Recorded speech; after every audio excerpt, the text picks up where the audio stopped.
Hey folks, welcome to verifiedinvesting.com. My name is Gareth Soloway, Chief Market Strategist here. Now, in today's video, we've got to touch base on the latest action in the metals, specifically gold and silver. We'll even touch base on platinum and palladium, maybe copper. But the key here is what is going on. Volatility is beginning to subside. It's starting to kind of go to sleep. But that, believe it or not, is digestion of the recent drop. And that, again, is not a good sign for the precious metals in the near term. You wanted to see, if you're a bull, a quick move back up to those highs. And even if you stall at the highs, stay by the highs, not by the recent lows. Now, at least gold looks a little bit better than silver, but silver, again, hovering just above key support at $70 to $71 is a warning sign that after a certain amount of consolidation, aka bear flag formation, we could be setting up for another flush down. Let's dive into the charts. We'll start with gold. I've already annotated the chart here beautifully. We can see very clearly you have resistance right up here on gold at between 51.25 and 5100. Notice again where that comes from. So it's really important to see this. You have this little low pivot right in here, which was this pullback doji. And by the way, when you get a doji after multiple up candles in a row, that shows exhaustion. So do you guys see that? And in fact, this is a great teaching moment. Notice how we had 1, 2, 3, 4, 5, 6, 7 up candles in a row. For those of you that have taken my Winning Trader series, that's called a time count, and it usually speaks to a top being put in. And then you get the doji candle. And a doji candle, for those of you that don't know, a doji candle means that you essentially close where you opened right in the middle of it. But notice how we traded up here. This was the high of this candle and the low of this candle. And so you can see that initially the bulls were winning. Then the bears were winning, and it ultimately ended right in the middle, and that means it's a stalemate. Now, if this was at the lows, that would be bullish. At the highs, it tells you you've run out of buyers, right? And that's really, really important here to recognize. And sure enough, what happened? Well, the very next day, we had this massive down day and even continuation in the following day after that, until we put in our short-term low right here. Now, notice where that low comes from. I mean, this is all very, very basically guided by the chart, which I think is absolutely phenomenal. You have this high, right? And then notice how you came up right in here. We went sideways, hugging the line, and then we pushed up, and then we came back in, and now it held as support. So resistance, now support, and that's where that bigger up move started. And again, these are the types of things that a trained eye, which my goal is for each and every one of you to become a trained eye at looking at charts. That's why I try to explain things as best as I can so that you can start to see what I see. After 27 plus years now of studying this stuff, the charts are my guide. They're dropping breadcrumbs. They're pieces of a puzzle that I have to put together. And when I see it, I can be like, oh, that's a mouse or a dog or a cat or whatever it is, right? Once you get enough pieces in the puzzle together, you start to say, wow, that must be this animal, AKA this pattern formation or this setup in the chart. All right. So notice the big fall. Where did we go? We went right into this area right here, which makes sense for support. This now is your base plate, your 4,400 to 4,300. That is your low level of support. We know our resistance is 51.25 to 5,100. Notice how on gold here, after this big drop, we've been chopping sideways, which is bearish, but at least for gold, and this is specific to gold versus silver, gold is pretty close to this upper realm, right? In other words, if you just have a decent move in the metals, maybe gold, just maybe gold can break out and make a run higher. Where would be next resistance? Pretty obvious, your double top between 54 and 5,600. Now contrast that, and remember, support down here and resistance up here. Contrast that with silver. Look at where silver is. Silver's at the lower end of the support zone.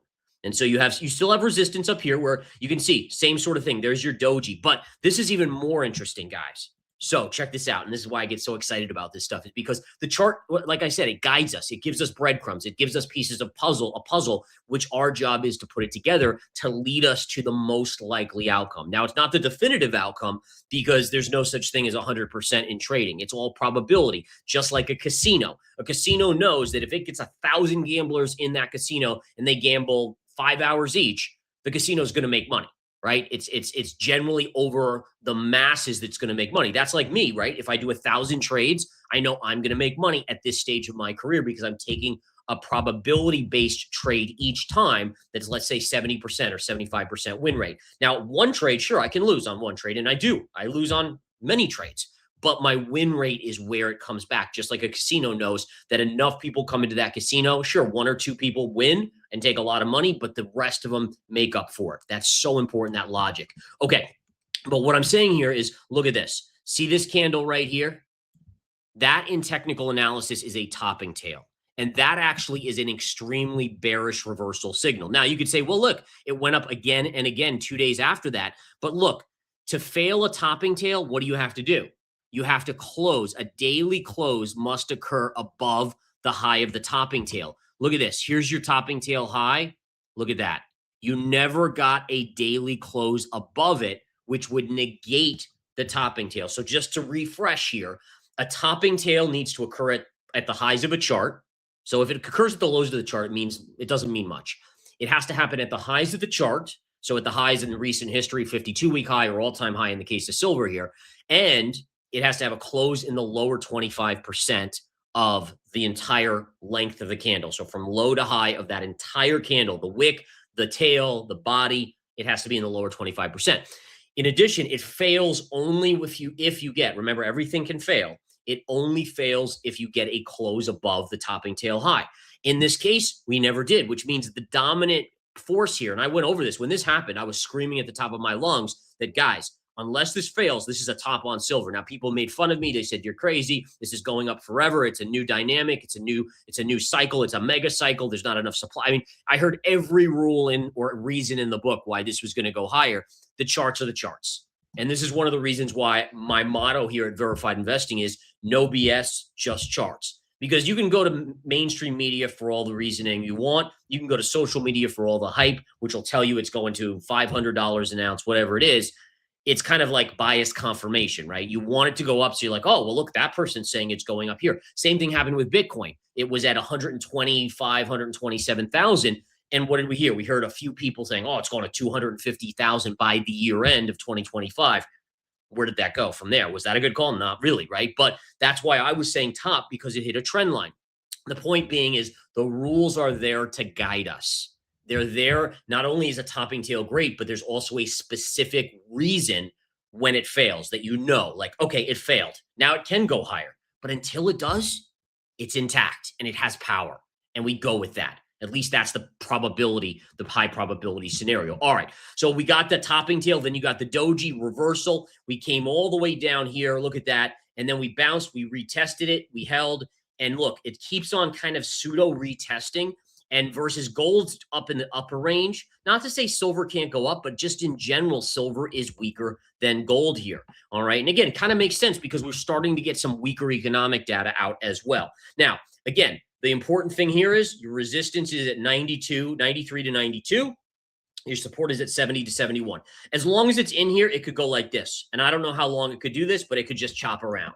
Okay. But based on the chart, eventually the odds favor. And I say odds because there's no such thing as 100%. It's just, let's say, a 70, 75% chance here that eventually $70 to $71 breaks and it goes down to the 50 to 54 level. All right. Now, if it does happen to break here, and let's say the smaller probability plays out, let's say the probability of 30% or 25% plays out. If it can get through here, maybe then it can retest those highs. But the chart, again, is the dominant factor here. This is a down move, inside bar consolidation. It likely is headed lower. All right. By the way, we were just mentioning Bitcoin, and I'll bring this up real quick on Bitcoin. I've annotated it out, but just look at this. So here was a sharp drop on Bitcoin, and look, inside bar, and look at that pattern. Boom, to the downside. And again, this isn't a Bitcoin video, so I'm just more using it to teach. But for silver, that's essentially what's beginning here. It's a little sloppier because it's so violent in terms of the drop. But look, that's what's happening right here. Same pattern. Patterns repeat. Doesn't matter the asset. It could be housing. It could be, wheat. It could be oil. It could be whatever it is. Charts are charts. Patterns are patterns. Patterns are representatives of human emotion. There's no difference between, oh, well, in this is a different scenario. No, greed is greed. Fear is fear. It's the same. It's been that way for thousands of years, right? And so it's important for us to say this is why patterns generally have a high probability of playing out in a certain manner. All right, so we've gone over silver and gold. Let's quickly jump over to platinum and just touch base on platinum here. If we take a look at platinum, very similar. I've marked off my levels here on platinum. I haven't kind of annotated it as much and written on the chart, but suffice it to say you have resistance here around 23.35. Additional resistance up here at 24.65, and then the big support levels down here around 1900. I still have it penciled in. This is a down move inside bar. It should go down. My buy level is down here around 1700. So I'll keep an eye on 1700. Palladium. Let's look at palladium real quick here. Palladium, same thing. Down move inside bar there. That's bearish. Down move. My buy target is this area. Notice previous pivot high, low right here. So 1350 to 1320, somewhere in that vicinity. That would be where I would buy. If it breaks again right here, that's where you get that next flush. All right. And then lastly, I did mention copper. So for those of you that are here for copper, I can quickly talk about it. Look at this, by the way. Look at how beautiful this is. High pivot to high pivot. And look, it pierced it, but it never got above. And now you have a top here on this. Same sort of price action, sharp down move inside bar. It's most likely headed lower. If we do enter a recession, you know where this is going. Look, pivot low, pivot low, pivot low, low, low, low, right back here. My 2026 late year target, $4.40. This will be a little bit higher, right? So if we extend it out, you know, somewhere, let's say August here, it would be around 450. So we'll call it 450. But the point is, eventually we should come back into this. Then the question is, do we break that level? This is exciting stuff in the metals, right? Again, the volatility, it's dying out, but to me, this volatility is getting quieter because it's getting ready for its next move. I have my buy levels. I have my short levels. I'm ready to trade it.